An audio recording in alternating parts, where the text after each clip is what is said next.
Hello everyone. My name is John Kennedy and this is my Module 17 Data Analysis Protocol. So here you can see the infographic that I made. So if I was passing this out to my teachers, I would first pass this out and go over it with them here at the college.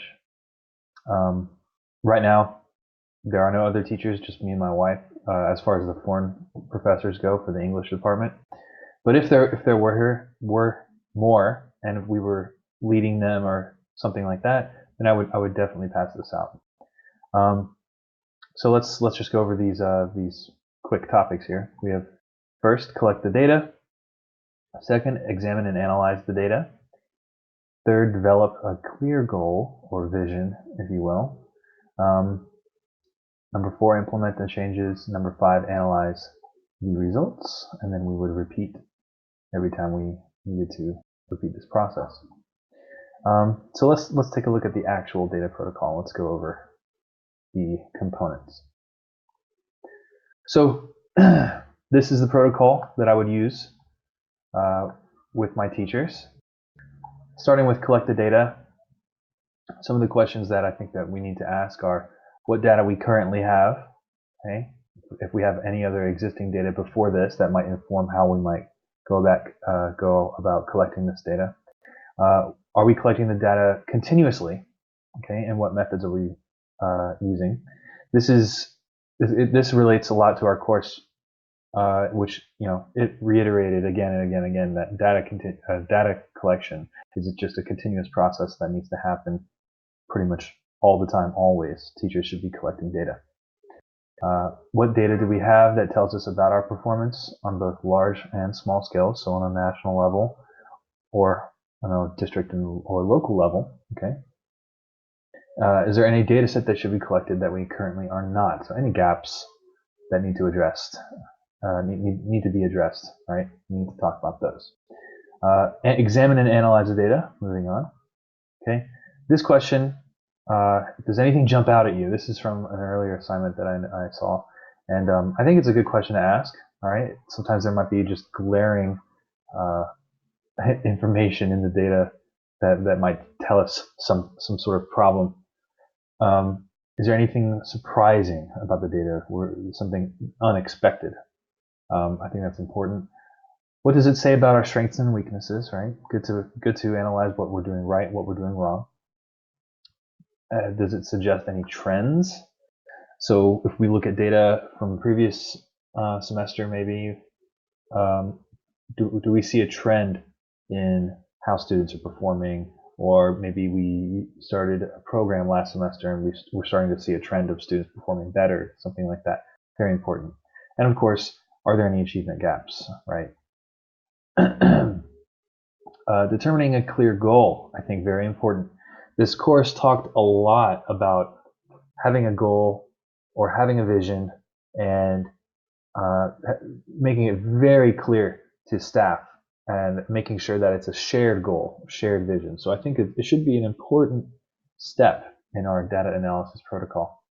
So in which areas are we failing and why? In which areas are we succeeding and why? What changes need to be made? And are there any problems that might be more pressing than others?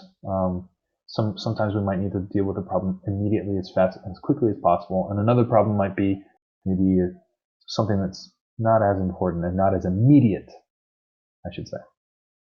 Okay. Next step 4, implementing the changes. Okay.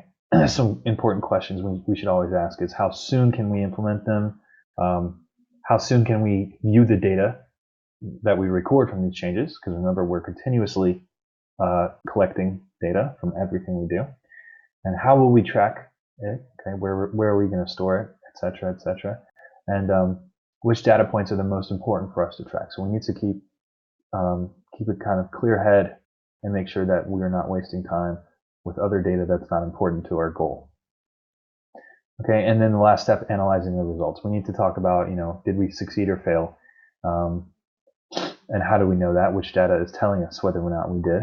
And maybe even think about if there's some areas where we might have done a little bit or might have failed a little bit, but it didn't change enough. Basically, this is the idea of standard deviation, right? Is it cause for concern, or do we need to do more? Maybe our efforts weren't enough. And then, of course, moving forward in the future, what changes we need to be making to make sure that in the future we succeed. Okay, so that's my data analysis protocol. And I think that, again, there are no other foreign teachers in my school. So I think that this would be extremely useful even for the Chinese professors here, if we were allowed to discuss and disaggregate data, which we're not. But if we were allowed, I think it would be very useful for them just to have a kind of protocol to follow. In the future, I definitely plan on bringing this up when we move to a different university, maybe in a different country that allows or promotes the collection and disaggregation of data. I think that if I were to give them something like this, a helpful infographic, and then go over the protocol, I think they would just find it very helpful, and it would make their jobs a bit easier if they knew exactly what questions to ask and what steps there might be in this entire process. And as far as I'm concerned, this kind of data analysis protocol can be used for any subject, for any teachers of any grade level. These questions are general for every they're designed to be able to be used for everyone, I think. All right, thank you very much, and this course was very nice.